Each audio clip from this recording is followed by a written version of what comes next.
네, 안녕하세요. 빗썸 한성입니다. 어, 이 제목은 제가 지은 건 아니고요. 예, 협회에서 이 제목으로 해줬으면 좋겠다라고 해서 이제 연락이 왔고, 그래서 그냥 저는 이런 거 할 때 그렇게 무겁지 않고 되게 가볍게 하거든요. 그래서 여러분들 좀 가볍게 들어주시면 좋겠습니다. 그래서 이제 원하신 건 거래소 입장에서 이제 어건법이 어떻게 정해졌으면 좋을지 그런 것들을 원하시는 것 같아서 제가 사실은 한 20년간 서비스 기획이랑 프로젝트 매니징을 해서 한번 기획한다는 관점에서 한번 해봤습니다. 자, 내용은 처음에는 이제 산업 특징, 가상자산 산업의 특징과 현황을 한번 좀 가볍게 얘기해 보고요. 그리고 우리가 이 가상자산 생태계를 어떻게 진행할 것인가, 특히 대한민국의 가상자산 생태계, 그리고 업권법에 반영됐으면 하는 제한 사항들을 좀 정리해봤고, 거기서 이제 빗썸 그리고 뭐 업비트 이런 거래소에는 어떤 역할을 할 것인가 그런 것들 한번 얘기를 다뤄보도록 하겠습니다. 예, 가상자산 산업의 특징을 보면 크게 이제 온라인 자산이라는 게 가장 큰 것 같고요. 근데 이제 이게 이제 기존 제도권에서 이제 더 어렵게 느껴졌던 건 이게 스마트 컨트랙트나 이런 툴 도구적인 특성까지도 가지고 있고 증권적인 특성도 가지고 있고 되게 다양한 이제 속성을 가지고 있는 게 되게 받아 도입이 되는데 좀 시간이 걸렸다고 생각을 하고요. 또 하나 재밌는 건 이제 모든 게 다 글로벌로 이미 연결되어 있는 채로 시작을 했죠. 그게 또 민간을 통해서 예, 출발한 금융 산업. 그러니까 민간에서 출발을 했는데 전 세계가 되게 빠르게 금융 통신이 연결이 됐어요. 그러니까 기존 전통 금융에서 스위프트로 되게 오랜 기간 만들었던 게 되게 짧은 시간에 이런 게 연결됐다는 게 되게 이 산업의 특징이라고 생각을 합니다. 그래서 이제 민간에서 출발을 하다 보니까 전통 이제 제도화를 담당하시는 분들은 되게 고민이 많아졌겠죠. 이거 제도화 해야 되는 비즈니스야? 이거 없어지는 거 아니야 나중에? 그리고 이걸 제도권화 해야 되는 시점은 언제일까? 그리고 이걸 만약에 제도권 해야 되면 수준은 어느 정도인가? 그러니까 마치 이제 눈치 게임 하듯이 다른 나라 어느 어떻게 되고 있는 이것 진짜 금융화 해야 돼 말아야 돼. 그러면 이제 어느 정도 시점에 해야 될까 그동안 좀 고민을 했던 시기였던 것 같아요. 그런데 이제 글로벌에서 거래가 굉장히 활성화되고 이게 이제 비트코인이나 이런 걸로 이제 물건들도 살 수 있고 테러 자금으로도 쓰이고 그리고 탈세 쪽에도 쓰인다고 보니까 이걸 제도권화 할 수밖에 없는 상황으로 들어왔고 이게 글로벌 페데프에서 이제 각 국가의 가이드를 내려주면서 금융화에 대한 고민을 하게 된 걸로 생각을 하고 있습니다. 그래서 이제 글로벌 거래가 활성화되면서 이제 자금 세탁 방지랑 과세에 취약하게 됐고요. 또 하나는 이거를 정식 금융 제도권으로 넣지 않다 보니까 그레시암 노가 뭐냐면 이제 양화가 악화가 양화를 구축한다라는 것처럼 제도화를 안 하다 보니까 이제 빅테크라든지 전통 금융이라든지 이쪽 진출을 못 하다 보니까 영세한 사람들이 되게 영세한 기술을 가지고 코인을 만들고 이런 것들이 더 많아지는 그러다 보니까 이제 되게 좋은 스타트업이나 좋은 기업들이 이쪽에 진출을 못하고 좋은 코인들이 많이 생기지 못하는 그런 상황이 돼버릴 거라고 생각합니다. 그래서 이제 지금 이제 제도권을 해야겠다라고 생각을 해서 특근법으로 AML을 이제 하게 됐고요. 과세도 하려고 하고 있습니다. 그러나 산업 양성화랑 활성화에 대한 방안은 거의 이제 논의 단계인 거죠. 그래서 이제 생태계를 이제 만들어야 되는데 그럼 지능 방향을 어떻게 할 것인가. 그래서 이제 크게 세 가지로 한번 잡아봤어요. 그래서 좀 더 디테일 설명을 드리면 블록체인 가상자산 비즈니스를 좀 활성화해야 되는데 이를 통해서 미래 혁신 산업 일자리를 좀 창출하는 방향. 그리고 가상자산 글로벌 빅테크를 좀 육성해서 대한민국이 가상자산 산업에서 글로벌 경쟁력을 확보하는. 그러니까 가령 이제 우리나라는 왜 페이팔 같은 회사가 없을까요? 전 세계 그런 송금이나 결제를 대행하는. 그리고 또 하나는 왜 넷플릭스 같은 회사는 우리나라에 없을까요? 그러니까 접근법 자체가 좀 달랐다라고 생각을 해요.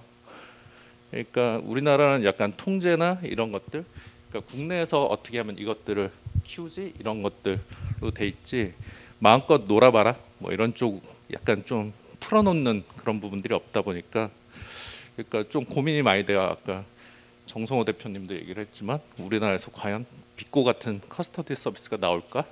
글로벌에 다 사용할 수 있는? 다 지금 국내만 바라보고 있지는 않는가? 이런 것들 고민이 있죠.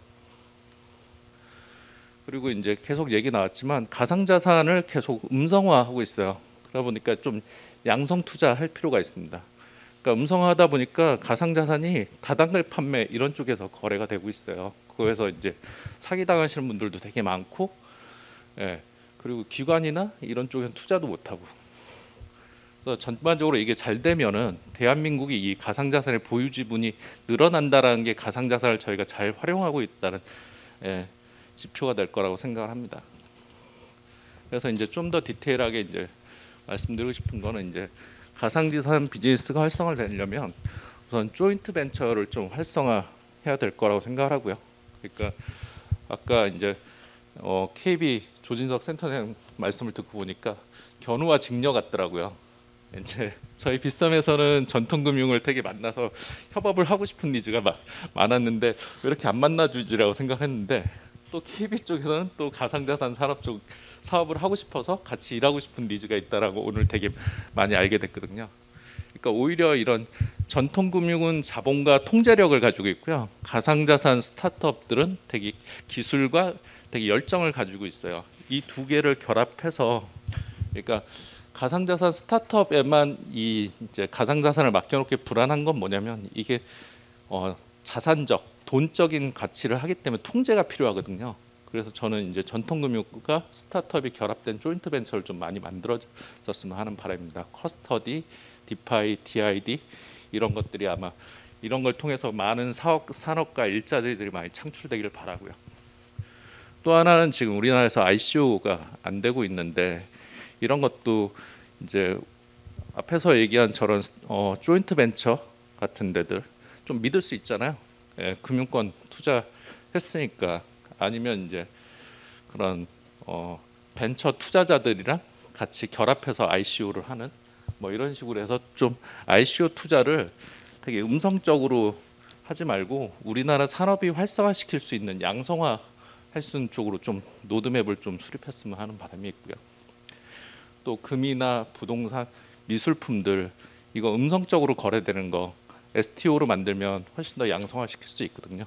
그래서 STO도 좀 도입을 했으면 하는 바람입니다. 그리고 이제 아까 말씀드렸듯이 가상자산 이제 사업도 글로벌 빅테크를 저는 육성해야 된다고 저는 생각을 합니다. 근데 우리나라는 좀 약간 반대로 가고 있는 게 벤처기업 인증 줬던 것도 지금 도로 뺏고 있어요. 예. 그러니까 이게 뭐냐면 가상자산이 나쁜 게 아니거든요. 근데 이제 좀 인증사업자에 다시 가상자산 사업자들 스타트업도 조건에 합의되면 좀 벤처 인증에 넣어줬으면 좋겠고요. 저희가 이제 해외 사업 같은 거 진출하려면 해외에다 송금해야 되는데요. 해외 송금도 못하게 하고 있어요. 그러니까 좀 더 뭔가 목적이 확실하고 받는 수령자가 확실하면 이런 것도 해외 송금도 좀 가능하게 해서 해외 거래소 설립이라든지 해외 디파이 사업이라든지 이런 것도 좀 이제 해야지 저희가 글로벌한 가상자산 사업자가 될 수 있는 거잖아요. 가령 바이낸스는 이미 US에 미국에도 진출해서 유의미한 성과를 내고 있고요. 지금 뭐 한국도 지금 진출했고 이런데 한국 거래소는 해외 진출하기 진짜 힘들어요. 예, 해외에서 막 파트너 어렵게 찾아야 되고 그 좋은 파트너 찾기 되게 어렵습니다. 그리고 저희 같은 경우는 좀 디파이나 이런 것들을 앱스토어 형태로 막 키우고 싶어요. 근데 저희한테는 이제 선불전자 사업자 안 줍니다. 네. 그래서 이런 결제 사업이나 이런 것들을 할 수 있는 좀 이런 것들 신사업에 대한 제도화를 해서 좀 이런 것들을 양성했으면 좋겠고요. 그리고 저희 온라인 광고도 되게 제한적이에요. 키워드 광고나 이런 것들은 할 수 있는데 배너 광고, 네이버나 이런데 배너 광고 못합니다. 그런 것도 좀 기존 금융권과 유사한 수준으로 좀 제도화해줬으면 하는 바람이 있습니다.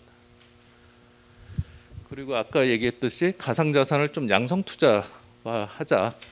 그래서 사람들이 이제 가상자산이라 보면 되게 색안경 끼고 보는데 이제 블록체인이 뭔지, 가상자산이 뭔지 이런 것 좀 교육 좀 하고 기술 교육이나 이런 걸 통해서 좀 이제 양성화했으면 좋겠고요. 그리고 음성적 이제 다단계 투자나 이런 건 오히려 더 저는 강하게 징벌을 내려야 된다고 생각합니다. 그걸 통해서 이제 기관도 이쪽 시장에 들어오고, 사실은 증권 미성년자 할 수 있거든요. 부모 동의 받으면. 그런 식으로 이제 증권업과 유사한 투자자 조건도 좀 제도화했으면 하는 바람입니다. 그래서 이제 이런 이제 생태계에서 그럼 거래소는 어떤 역할을 할 것인가? 그래서 저희는 제도화와 활성화의 기반 역할을 하겠다. 그래서 이제 자금 세탁 방지 같은 경우는 저희 한 전체 인원의 한 20% 정도가 자금 세탁 방지 센터에 소속돼 있을 정도로 저희가 조직 구성을 되게 강하게 하고 있고요. 그리고 AMS 솔루션도 구축을 했는데, 이게 이제 저희만 쓰는 솔루션이 아니라 타 거래소도 되게 저렴한 비용에 짧은 기간에 구축해서 쓸 수 있는 AMS 솔루션을 만들었습니다. 그리고 트래블룰도 되게 고민이 많은데, 거래소 입장에서도 이 해외 이제 트래블룰 업체 만나보고 리서치하면서 이런 것들을 이제 코피유의 제안도 하고 되게 다양한 활동들을 하고 있고요. 과세 같은 경우는 첫 번째 기사는 할 말이 많은데 하질 않겠습니다. 그냥 완납했습니다. 그리고 이제 지금 그래서 저희가 이제 지금 과세안이 나와서 지금 과세 대응 TF를 구성해서 내년 이제 과세 시점까지 솔루션 다 구축할 거고요. 그걸 위한 기반으로 SFP나 BI 솔루션도 다 도입해서 이쪽 진행을 하고 있습니다. 그리고 아까도 말씀드렸다시피 이제 가상자산 산업의 플랫폼 역할을 저희는 활성화의 플랫폼 역할을 해야 된다고 생각을 하고 있어요. 왜냐하면 자금력도 있고 고객도 있는데, 이것들이 단지 저희 혼자 이제 먹고 사는 걸로 만족하지 않고, 또 저희가 거래소 사업만 할 수는 없고 이제 다른 디파이 사업자들 아니면 그런 스타트업과 같이 공생해야지 저희도 큰다라고 생각을 하고 있거든요. 그래서 그런 이제 디파이나 앱스토어 플랫폼을 구축하고, 그리고 이제 블록체인 이제 가상자산 비즈니스 계속 도전하고 그런 것들을 찾아내고 해외 진출할 수 있는 방안 계속 찾아내야 된다고 생각하고 있고, DID나 이런 것도 저희도 참여해서 이런 것들이 활성화되는 수 있는데 계속 기여를 하는 게 이제 거래소의 역할로 지금 생각을 하고 있습니다. 그래서 이제 마지막 장이고요. 그러니까 금융이라고 쓴 건, 그러니까 과연 가상자산 사업자는 금융사가 될 수 있을 것인가? 근데 다들 알고 계시겠지만 그냥 시간 문제라고 저는 생각을 해요. 근데 아직은 이제 받아들이는데 시간이 필요한 단계고, 제도화하고 이런 것들에 대한 시간이 필요하지, 당연히 저는 이제 금융으로 인정받아야 된다고 저는 생각을 하고요. 그리고 이제 가상자산을 어떻게 활용할 것인가? 그러니까 마치 저는 칼 같다라고 생각합니다. 칼을 나쁘게 쓰면 사람을 죽이는 데 쓰이지만, 칼을 수술용 도구로 쓰이면 사람을 살리는 데 쓰이잖아요. 마찬가지로 가상자산을 되게 안 좋게 보고 그러면 음성적인 다단계 투자나 뭐 이런 쪽으로 계속 하는데, 이걸 긍정적으로 보면 저희 나라가 글로벌 금융 빅테크가 되는데 좋은 도구가 될 수 있다라고 저는 생각을 하거든요. 그리고 잘하는 곳은 아까도 얘기했지만 전통금융도 이제 뭔가 새로운 시장으로 진출을 해야 되고, 그리고 저희 가상자산 사업자도 뭔가 신뢰성이나 믿을 수 있는 통제성, 그런 것들을 이제 서로 윈윈해야 된다고 생각을 합니다.